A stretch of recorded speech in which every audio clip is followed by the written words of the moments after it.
السلام علیکم every one. تو آج ہم پڑھنے والے ہیں منطق فلسفہ کا لفظ کی تقسیم یعنی اس کی قسمیں. منطق میں اصل اور بنیاد صرف معنی اور مفاہیم ہیں. الفاظ کی کچھ زیادہ اہمیت نہیں ہے، مگر چونکہ معنی اور مفاہیم کا ادراک یا ان کا سمجھنا اور سمجھانا الفاظ کی مدد کے بغیر ممکن نہیں ہے. ظاہر سی بات ہے نا، ہم بولیں گے کہ تبھی تو کوئی انسان سمجھ پائے گا.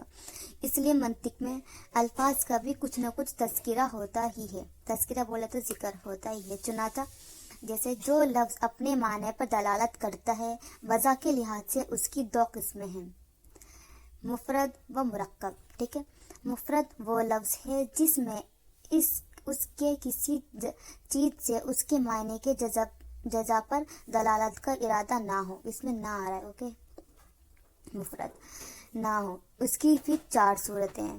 ٹھیک ہے، فارم، اس لفظ کے اجزاء ہی نہ ہو یعنی پارٹس نہ ہو، جیسے حمزہ، استفہام.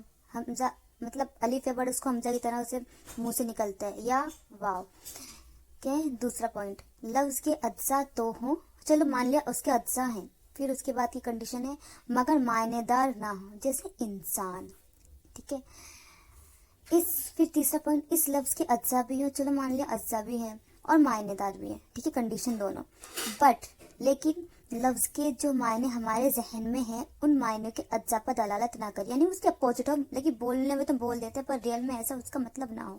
جیسے عبداللہ، اس میں عبد اور اللہ دونوں معنی دار ہیں، لیکن جس شخص کا یہ نام ہے اس کے اجزاء پر ان میں سے کوئی بھی دلالت نہیں کرتا. ٹھیک ہے، بولا عبداللہ، اللہ کا بندہ. چوتھا پوائنٹ، اس لفظ کے اجزاء بھی ہوں، پارٹس بھی ہوں، معنی دار بھی ہوں، میننگ بھی ہو، اور اس لفظ کے جو معنی ہمارے ذہن میں ہیں ان کے اجزاء پر دلالت بھی کرتے ہو، یعنی ساری کنڈیشن اپلائی ہو گئی ہے. ٹھیک ہے، یہ پوائنٹ ایسے یاد رکھنا ہے، پہلے تو اجزاء آ رہا ہے، پھر معنی آ رہا ہے، دین کنڈیشن آ رہی ہے کہ ذہن والی کنڈیشن آ رہی ہے. ٹھیک ہے، لیکن ہم وہ معنی دار نہ لیں، لیکن ہم اسے مانتے نہیں کہ ہاں ٹھیک ہے. جیسے حیوان، ناطق. حیوان بولے تو جانور، ناطق بولے تو بولنے والا. ہاں، ہم بول دیتے کیسا حیوان ہے، کیسا جانور ہے. وہ جانور تو نہیں ہوتا نا، ہمیں پتا ہے وہ جانور نہیں ہے، ہم ایک طرح سے اسے مثال دیتے ہیں، بس حیوان کی طرح بولتے ہیں. اگر کسی شخص کا نام رکھ دیا جائے تو حالانکہ لغت کے اجزاء اس کے معنی مقصود کے اجزاء پر دلالت کرتے ہیں، مگر کسی کا نام رکھے جانے کی صورت میں یہ دلالت ہمارے مقصود نہیں ہوتی. ٹھیک ہے، مرکب، اس کے دوسرا پارٹ تھا مرکب. کس کا تھا؟ ٹھیک ہے، جس میں اس کے جزا سے اس کے معنی کے جزا پر دلالت کا ارادہ کیا جائے، یعنی لفظ بول کر اس کے معنی کے اجزاء مراد لیے جائیں.